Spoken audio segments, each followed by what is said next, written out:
إن الحمد لله نحمده ونستعينه ونستغفره ونتوب إليه ونعوذ بالله من شرور أنفسنا وسيئات أعمالنا من يهده الله فلا مضل له ومن يضلل فلا هادي له وأشهد أن لا إله إلا الله وحده لا شريك له وأشهد أن محمدا عبده ورسوله وخليله وصفيه من خلقه صلى الله وسلم وبارك عليه وعلى آله وصحبه أجمعين أما بعد يا أيها الذين آمنوا اتقوا الله وقولوا قولا سديدا يصلح لكم أعمالكم ويغفر لكم ذنوبكم ومن يطع الله ورسوله فقد فاز فوزا عظيما ثم أما بعد vetëm Allahun e adhurojmë, vetëm atë e falenderojmë dhe vetëm prej tij ndihmë dhe falje kërkojmë. Salavatet, selamet dhe përshëndetjet më të përzemërta dhe më të sinqerta çdo herë dhe pa ndërprerje, më të dashurit të Zotit ja dërgojmë Muhamedit alayhi salatu wassalam, familjes së tij, shokëve të tij dhe gjithë pasuesve të traditës së tij, deri në ditën kur nuk do të ekzistojë më kjo gjësi. Zoti i Madhërisëm në Kur'anin famadh urdhëron e thot: o ju besimtar, tregoni dhe dëshmoni frikë respekt meritor ndaj Zotit tuaj dhe mos flisni vetëm se atë e cila është e drejtë, e qelluar dhe e vërtetë. Në qoftë se ju e bëni një gjë të tillë, Allahu do ta përmirësoj juve veprat tuaja, do ta fal juve mëkatet tuaja. Kush e pason Allahun dhe të dërguarin e tij, do të përfundojë si triumfues madhështor. Besimtarë të nderuar, një prej mirësive më të mëdha të cilën e garanton Islami, është edhe mirësia e lirisë së të folurit, e lirisë së të shprehurit. Por, përpos Islamit, askush kësaj lirie dhe kësaj mirësie nuk ja jep trajtimin e duhur, të plot dhe të drejtë. Sepse liria e shprehurit, krahas mirësisë së të qenurit, vlerë, drejtësi, njëherët është edhe përgjegjësi. Për këtë arsye, Islami para së gjithash, përpos që e garanton lirinë e të shprehurit, ajo e ndërton mbi moral, e ndërton mbi përgjegjësi dhe mbi drejtësi. Dhe pikërisht për këtë Allahu na tregon në një prej ajeteve të Kuranit për nivelin e lartë të vetdijes dhe të përgjegjësisë që duhet ta ketë besimtari në të folur. Ku thot: ma yalfidhu min qawlin illa ladayhi raqibun atid. Nuk ka mundësi që të shprehet besimtari apo njeriu në përgjithësi me ndonjë fjalë caktuar vetëm se atë ja regjistron një vëzhgues i gatshëm. Fjala është për një prej melekëve të Allahut që i shënon veprat tona dhe që do të dëshmoj për ne apo kundër nesh në ditën e gjykimit, varësisht se çfarë kemi folur. Pra, ky ajet e ngrit dhe e trajton fjalën në nivelin e veprës. Pra, tregon se fjala nuk është thjesht një fjalë që thuhet, apo një shprehje që gjuhet, por ajo e ka trajtimin e veprës, sepse përmes një fjale ne mund të ndërtojmë, përmes një fjale ne mund të qetësojmë, përmes një fjale ne mund edhe të zhvillojmë, por në anën tjetër përmes një fjale mund të shkatrojmë, mund të përçajmë, mund të lëndojmë. Dhe pikërisht për këtë ne bëjmë përgjegjës për atë që e flasim, njëjtë siç bëhemi përgjegjës për atë që e veprojmë. Andaj, bazuar në këtë ajet, nuk ndahet fjala nga vepra. Ato trajtohen paralelisht nga përgjegjësia që ne e bartim kur ato i themi dhe i flasim. Po në anën tjetër, Islami tregon gjithashtu se fjala duhet të jetë e drejtë, pra duhet të jetë e qelluar. Dhe për këtë arsye pejgamberi Allahut sallallahu alaihi wasallam çdo herë e ka filluar hutbën e tij duke i përmendur disa ajete të caktuara kuranore që janë të përgjithshme, por që kanë shumë rëndësi të lartë, dhe një ndër ajetet është ajo që zakonisht e citoj edhe unë në hutbet e mia, ku thot Allahu i Madhërisëm: ya ayyuhalladhina amanu taqullaha wa qulu qawlan sadida. O ju që keni besuar, keni frikë respekt ndaj Zotit tuaj dhe mos flisni vetëm se atë e cila është e drejtë. Pra, kjo pjesë e ajetit fillimisht na garanton të drejtën e të shprehurit, e të folurit, por në anën tjetër edhe na tërheq vërejtjen dhe vëmendjen që të flasin vetëm atë që është e drejtë, e qelluar dhe e vërtetë. Pastaj vazhdon edhe tregon ajeti se çfarë benefite kemi ne kur e flasim të vërtetën, të qelluarën dhe të drejtën.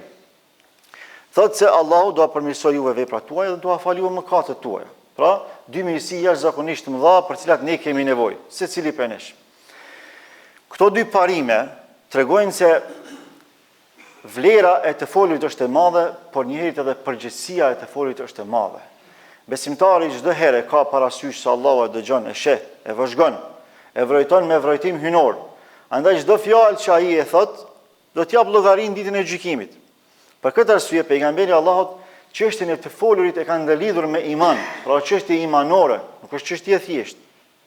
Thot men kana yu'minu billahi wal yawmil akhir falyaqul khayran aw liyasmut. Kushdo që beson në Allahun dhe në ditën e gjykimit, pra besimin në Allahun dhe besimin në ditën e gjykimit janë parimet themelore të besimit në Islam. Janë parimet themelore të besimit në ghaib, në të padukshmen, në metafiziken. Zatën këtu qëndron thelbi i besimit.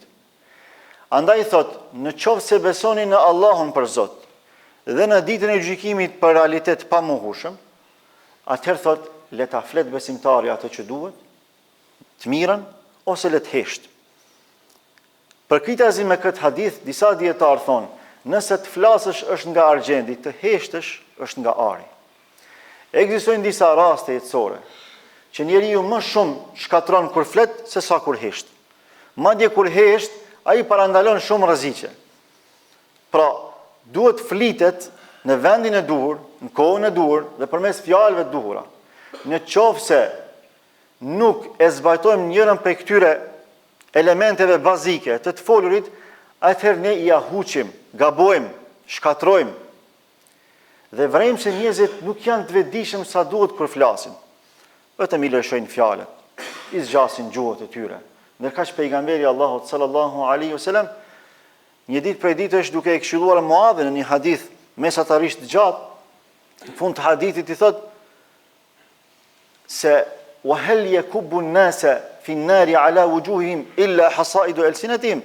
O Muadh, sepse Muadhi çuditë thotë ja Rasulullah, a do të merremi në llogari për fjalët që i themi, për veprat për dim, po edhe për fjalët që i themi do të merrim llogari. Tha o Muadh, tha, si mendon tha ti, tha, cila do të jetë arsyeja kryesore që njerëzit do të ngrihen zvarr ditën e gjykimit? Tha arsyeja është vetëm ajo çfarë ata korrin me gjuhët e tyre. Pra fjalët e tyre të pamatura, fjalët e tyre të gabuara, fjalët e tyre që nuk kanë kushtuar rëndësi fare. Një hadith tjetër thotë se për një fjalë që nuk i kushton vëmendje njeriu, për një fjalë të vetme, futet në zjarrin e xhenemit për 70 pranvera. Para mendojeni se sa e rëndësishme është fjala e mirë, por në anën tjetër edhe sa rrezikshme është fjala e keqe.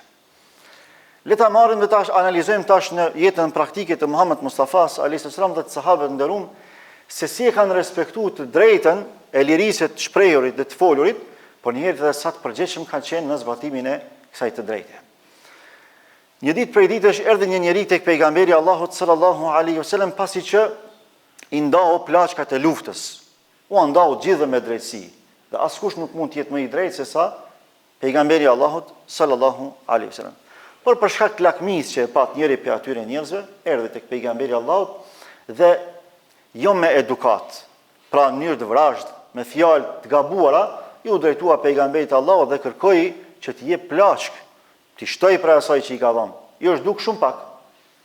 Normalisht që kjo i revoltoi sahabët, si zakonisht Omerin, radhiyallahu anhu, ta dani adripuna ka ja Rasulullah, sepse ti flasësh pejgamberit Allahut me fjalë të vrazhda, në parim është kufër.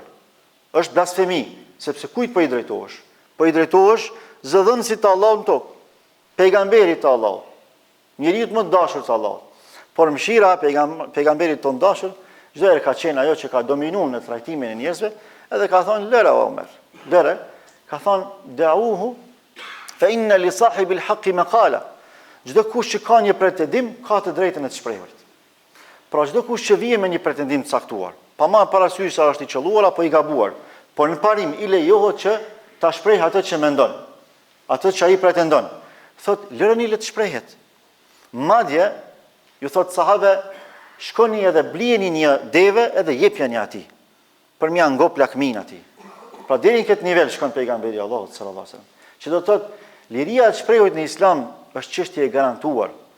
Madje askush nuk jep të drejtë dikush me u shpreh sesa Islami që e bën një gjë të tillë. Po flasim për liderin më të madh që një historia e njerëzimit, në kohën e fuqisë së tij maksimale, edhe po ja jep të drejtën më shpeni njeriu me fjalë të pamatura, me një pretendim krejtësisht gabum, edhe po ja përmbush lakmin e tij, vetëm e vetëm që mos më mendu që pejgamberi Allahut është i padrejtë, sepse një gjë e tillë nuk mund të ndodhë. Në kohën e Omerit, radhiyallahu anhu, Omeri e ka pas mendimin për një kohë të caktuar se mehri, dhurata martesore që u jepet grave në Islam, duhet të jetë i kufizuar dhe duhet të jetë i pakt. Pra duhet të jetë sa më minimal. Në mënyrë që mos m'ia vështirësu njerëzve martesën, edhe m'ia lehtësu burrave që me përmbush këtë përgjegjësi ka shi grave. Edhe kur hip mimber, fillon hutbën e tij, edhe një grua prej xhamatit, prej fundit atje, e ngrit zanin e saj dhe thot: "Omer, na nuk kemi me të dëgju, edhe nuk kemi me të pasu ty, derisa ti nuk e jep shpjegimin pse e ke kufizu mehrin." Duke qenë se Allahu i Madhërisëm nuk e ka kufizu mehrin. Edhe përmend një pjesë të ajetit kuranor, ku thot Allahu i Madhërisëm: "Jep ju një grave", kur flet Allahu për një çështje, për shembull Allahu për me zbërthyer më mirë. Thot Allahu, nëse dikush e ka gruan aktuale, edhe vendos me lëshu gruan aktuale, vendos me marrë një gru tjetër. Atë thot Allahu, ju nuk keni të drejtë si burra me ia marr mehrin që ja keni dhënë të parës, edhe nëse mehri është i shumt. Për shembull dikush ka mujt me i dhënë meher 100.000 euro. Po supozojmë. Tash ky ka vendosur me lëshu gruan e parë. E merr gruan e dytë, tash dën m'ia kthy çat ose diçka më marr për çati 100.000 euro që ja ka dhënë gruas parë. Allah thot, nuk ju lejohet juve që ju tash pse pe merr një gruan e dytë e pelshoni të parën, m'ia marr mehrin e të parës edhe nëse është 100.000 euro. Se qintaren ka në ajet. Shpeja qintaren është shumë e madhe. E tash kjo grua ka pru që të argumentim shumë të fuqishëm, edhe i ka thonë Omer, derisa Allahu po thot që nuk lejohet me ia marr gruas parë mehrin edhe nëse është shumë i madh në sasi apo në numër. Dhe kjo realisht tregon se Allahu nuk e ka kufizuar mehrin. Kush je ti Omer me kufizu? A dini çka ka thonë Omeri? Në hutbë ka thonë të vërtetën, ja ka qellu kjo grua, e ka gabu Omeri. Pra, kjo është e drejta e lirisë të shprehurit në Islam. Sundimtari, lideri, udhëheqësi i Islamit, po pranon gabimin publikisht dhe njeriu më i thjesht, më i zakonshëm sytë e njerëzve, qoftë edhe femër, po flasim në një periudhë shumë primitive ku gratë janë trajtuar më keq se sa kafshët, edhe është marrë fjala e qelluar, edhe ka thonë, ajo e ka qellu, unë e kam gabu. Omeri ka gabu, edhe pse Omeri ka pas me qëllim të mirë. Gjitha këto dëshmojnë për vlerën e madhe dhe drejtësinë që e ka Islami, feja jonë e bukur. Por një prej çështjeve që më shumë ti keq përdoret sot, abuzohet me të, sidomos në raport me muslimanët, është liria e shprehurit. Ju e dini që jo muslimanët, e në veçanti anti-islamistët, unë nuk parapëlqej t'i quaj islamofobët, sepse islamofobi nuk e njeh Islamin dhe ruhet nga Islami, por anti-islamisti e lufton Islamin. Që ta keni parasysh. Pra, këta anti-islamistë, që fatkeqësisht kanë çukry edhe në vendet tona, këta në raport me çdo kënd kanë të drejtë më u shpreh, sipas tyre. Edhe këta nuk din kur është kufini për me e shpreh lirinë e vet. Prandaj ata marrin guximin me fol kundër Zotit ton, marrin guximin me fol kundër Islamit ton, marrin guximin me fol kundër pejgamberit ton, kundër Kuranit ton e kështu me radhë. Gjë që do duhet të ndalohet me ligj. Në vendet e drejta, gjërat e tilla ndalohen me ligj. Islami e ndalon me ligj mi asha fen tjetrit. Islami e ndalon me ligj mi asha Zotin tjetrit edhe pse ai Zot është i rrajshëm. Indianit atje që e beson lopën, Allahu na ndalon neve mi asha lopën. Pse? Se për to është Zot. Për neve s'është, po për to ai e ka marrë.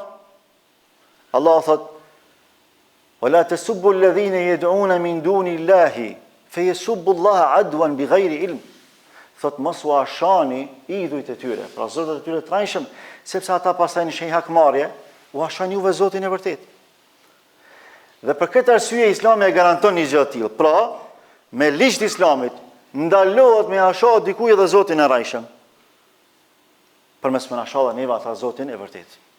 E tash këta besojnë çfarë besojnë.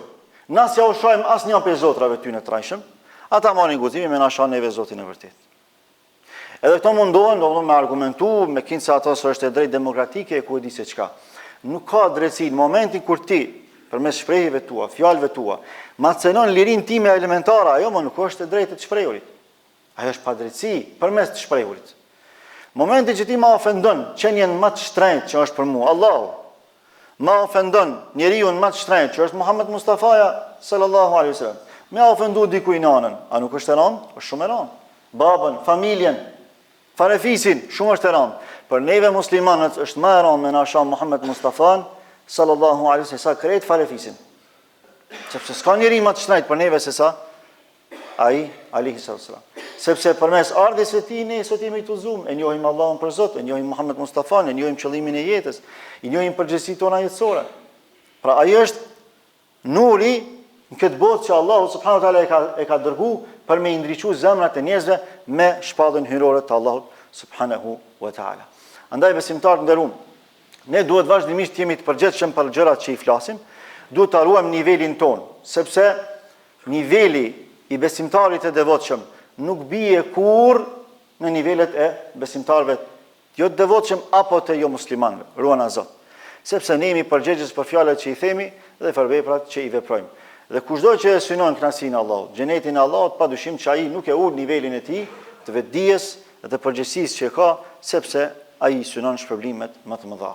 أقول قولي هذا وأستغفر الله لي ولكم ولسائر المسلمين من كل ذنب فاستغفروه إنه هو الغفور الرحيم الحمد لله رب العالمين.